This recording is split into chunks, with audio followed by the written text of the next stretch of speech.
शेतकरी मित्रांनो, मी तुकाराम नावडकर, संभाजी ब्रिगेड, माजलगाव. तुम्ही बघत असाल की ज्या शेतकऱ्याच्या खात्यावर आज रक्कम जमा होणार होती ती अजूनही झालेली नाही.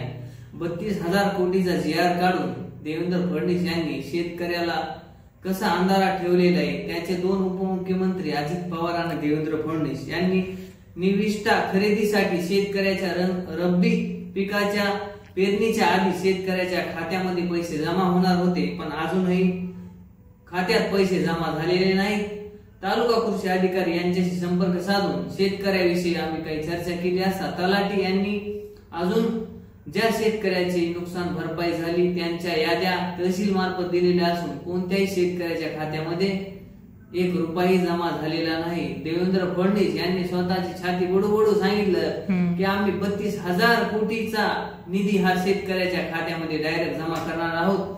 पण मित्रांनो, ते तसं नाही की 30,000 रुपये एका शेतकऱ्याला 3 हेक्टर साठी दिलेले असून कोरडवाहू साठी मित्रांनो त्याने फक्त 8,000 रुपये दिलेले. तर यांनी सांगितलं की 17,500 हे हेक्टर एका शेतकऱ्याला पान भरतीसाठी दिलेले आहे. कोणत्याही शेतकऱ्याच्या खात्यामध्ये 1 रुपया जमा झालेला नाही. तर यांनी फक्त शेतकऱ्याची फसवणूक केलेली आहे. येणाऱ्या काळामध्ये या देवेंद्र फडणवीस असतील किंवा सत्तेतले जे आमदार असतील किंवा उपमुख्यमंत्री असतील यांना स्वराज्य संस्थेमध्ये आपल्याला पाडल्याशिवाय पर्याय नाही. यांनी अंशतः आणि पूर्णतः अशी ओला दुष्काळची पाहणी केली. अंशतः म्हणजे जे थोड्याफार प्रमाणामध्ये नुकसान झाले त्यांची यांनी काय केलेली आहे की अतिवृष्टी नुकसान पाहणी केली आणि पूर्णतः म्हणजे पूर्ण झालेले.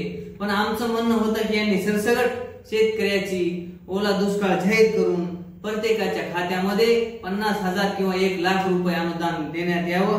पण शेतकऱ्याचा कोणताही यांना कळवळा आलेला नाही. यांनी फक्त शेतकऱ्याचे भूल थापा द्यायच्या आणि शेतकऱ्याला अंधारात ठेवायचं. 30,000 कोटीचा निधी यांनी शेतकऱ्याच्या खात्यामध्ये टाकण्याचा जीआर काढला, पण तो जीआर अंमलात आलेला नाही. मित्रांनो, येणाऱ्या काळामध्ये तुम्ही बघितलं शेतकऱ्याच्या पोरांनी जागा होण्याची गरज आहे. कारण जागा जर नाही झालं तर शेतकऱ्याचं हे अनुदान सध्या कुठंतरी 4-4 हजार रुपये शेतकऱ्याच्या खात्यामध्ये पडतंय. पण अजून सुद्धा किती आडगाव मंडळामध्ये शेतकऱ्याच्या खात्यात 1ही रुपया पडलेला नाही. जो देवेंद्र फडणवीसने सांगितलं की प्रत्येक शेतकऱ्याला आम्ही दिवाळी ही गोड करू, आनंदाचा शिदा, हा सुद्धा या शेतकऱ्याचा बंद केलेला आहे. कोणती योजना या देवेंद्र फडणवीसने चालू केलेली नाही. हा निकृष्ट दर्जाचा मुख्यमंत्री यांना आपल्याला गाडल्याशिवाय पर्याय नाही. शेतकऱ्याला वारंवार हे दगड मारण्याचा प्रयत्न करत आहेत. पण मित्रांनो, कुत्र्याला जर दगड मारला तर कुत्र फक्त भोगतं, पण ज्या वेळेस वाघाला दगड मारतात ज्या दिशेने दगड आलेला आहे त्या दिशेनं ज्याने कुणी दगड मारलाय त्या दगड मारण्याचा नडीचा घोट घेतल्याशिवाय शेतकरी वाघ हा शांत बसत नाही. तसंच शेतकरी हा शांत बसणार नाही. येणाऱ्या काळामध्ये यांना यांची जागा दाखवून दिल्याशिवाय आपल्याला मित्रांनो पर्याय नाही. त्याच्यामुळे एवढंच बोलतो, थांबतो. येणाऱ्या काळामध्ये आज कृषी अधिकाऱ्याशी माझं बोलणं झालेलं आहे.